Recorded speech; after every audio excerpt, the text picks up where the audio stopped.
कन्या का जन्म हुआ तो हिमांचल ने बहुत खुशी मनाई, बहुत खुशी।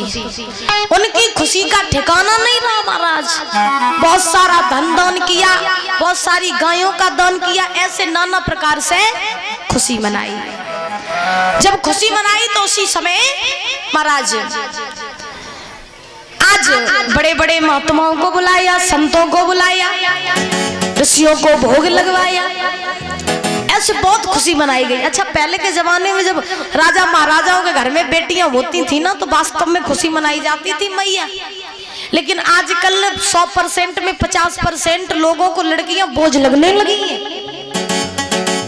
झूठ नहीं कह रहे, बिल्कुल सत्य बात है। कभी देखना आजकल 100% में 50% लोगों को लड़कियां बोझ लगने लगी हैं। क्यों?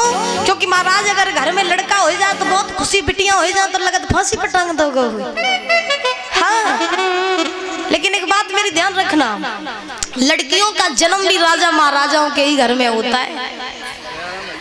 ध्यान रखना मेरी बात को। लड़कियों का जन्म भी हमेशा राजा महाराजाओं के ही घर में होता है। जिनके घर में लड़की का जन्म होता है उसका बाप बादशाह होता है।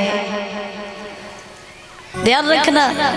और जिस घर में लड़की नहीं होती है ना वो घर नरक के समान होता है। लड़कियों को इज्जत दिया करो, रिस्पेक्ट किया करो उनकी। लड़कियां सर का बोझ नहीं होती हैं, लड़कियां हमेशा सर का ताज होती है। जब लड़की ही नहीं होगी तो फिर दुनिया कहां से आएगी? है? लेकिन एक बात तो हम जरूर कहेंगे, एक बात हम जरूर कहेंगे, क्योंकि आजकल की जो लड़कियां हैं उनकी भी मनोदशा कछु ठीक ना है। आजकल की जो लड़कियां हैं उनकी भी मनोदशा कुछ ठीक नहीं है। क्यों? क्योंकि महाराज आजकल हमने देखा, खैर माफ करें, कहना तो नहीं चाहते मगर बात आ जाती है तो कहनी पड़ती है। क्योंकि मैं भी एक लड़की हूँ, मैं भी किसी भाई की बहन हूँ, मैं भी किसी बाप की बेटी हूँ, इसीलिए बात आ जाती है तो कहना पड़ता है। आजकल हम देखते हैं कि महाराज आजकल की लड़कियों को 2-4 दिन का प्रेम होता है, लड़के से प्रेम के चक्कर में माँ बाप के बरसों का प्रेम ठुकरा करके चली जाती है। बरसों का प्रेम ठुकरा करके माँ बाप का चली जाती है। बताओ ये लड़की कहलाने के लायक है? जो लड़की अपने माँ बाप की नाक कटवा करके जाती है, जो लड़की अपने कुल खानदान में दाग लगा करके जाती है, वो लड़की कहलाने के लायक नहीं होती है। ये आज हम इस व्यासपीठ से बैठ करके कह रहे हैं। ये बात मेरी कान खोल करके सुन लेना। जिंदगी में सब कुछ जरूरी होता है, प्रेम जरूरी होता है, नफरत जरूरी होती है, जिंदगी में सब जरूरी होता है, लेकिन माँ बाप से जरूरी कुछ नहीं होता है। ध्यान रखना, माँ बाप से जरूरी संसार में कुछ भी नहीं होता है। आप प्रेम करो, अच्छी बात है, प्रेम करना कोई गलत बात नहीं है, लेकिन प्रेम ऐसा करो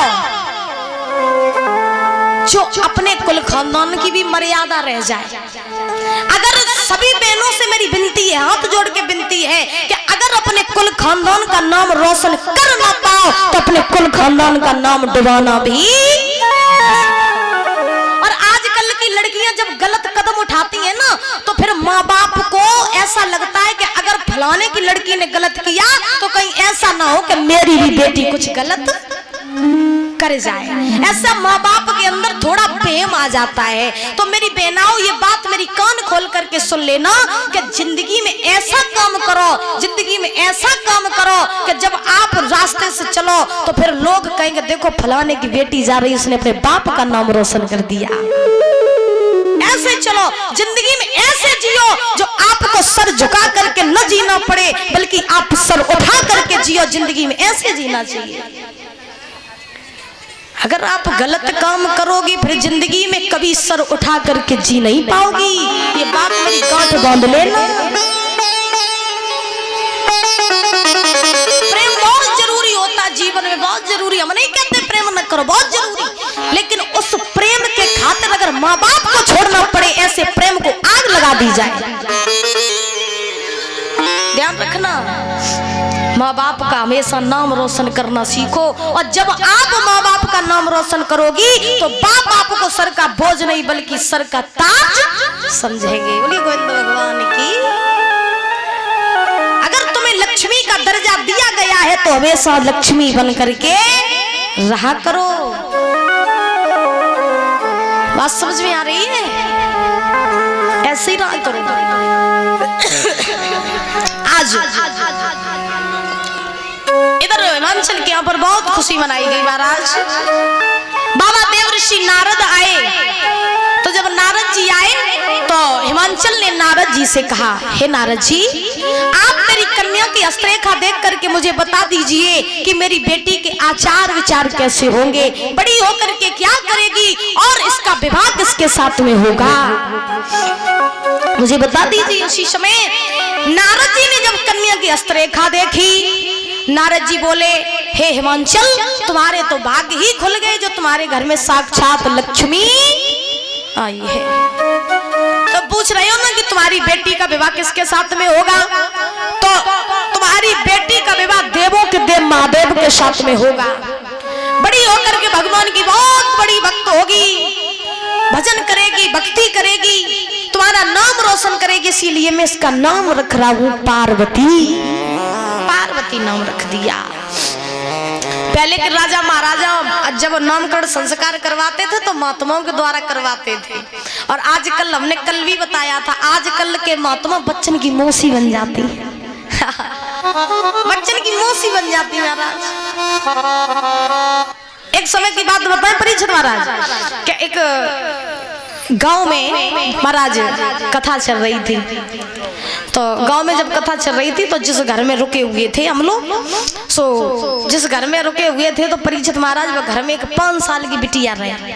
सो जब 5 साल की बिटिया रहे, सो वो बिटिया को नाम तो सैंडी, हाँ वह लड़की को नाम रहे महाराज सैंडी। सो बिटिया की मैया ने बुलाओ, लली सैंडी ने इधर आइयो। सो वे सैंडी दौड़ के गई अपनी मैया के पास में, जब दौड़ के गई सो हमने वो नाम सुनो। सो महाराज जब नाम सुनो तो हमने वह बिटिया को बुलाओ, हमने कही लली जब बताओ तो ना जी सैंडी किन्ने धरो है ना, तो सैंडी किन्ने धरो, बोले मेरो नाम मेरी मौसी ने धरो। तो लोग गोलू बोले दीदी अब बिटिया छोटी है, सैंडी सैंडी का तो ठीक लगा, जब ससुरे में पहुंच जाए तब जबकि सास बोले सैंडली आए ना।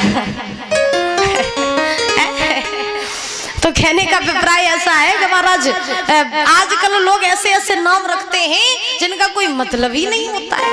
पहले के नाम ऐसे रखे जाते थे भगवान के नाम से जोड़ के, जो कोई पापी व्यक्ति हो जिसने कभी भगवान का नाम न लिया हो, अगर वह लड़का को नाम राम रख दो तो कम से कम लड़का को बुलाए बुलाए के राम को नाम तो लिए।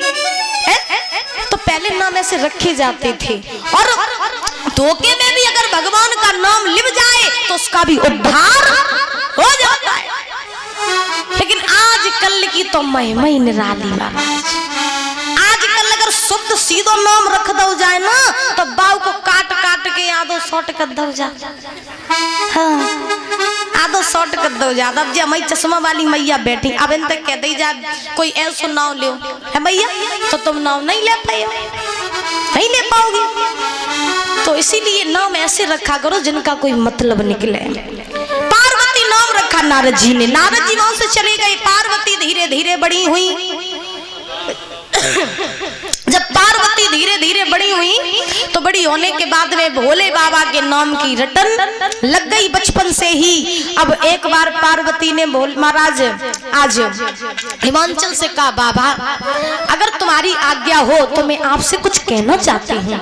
हिमाचल बोले, कहो लली क्या कहना चाहती हो? तो पार्वती बोली, बाबा मैं घर में रहती हूँ तो मेरा भजन करने में मन नहीं लगता है, अगर आप चाहो तो क्या मैं जंगल में जाकर के भोले बाबा का भजन कराऊं?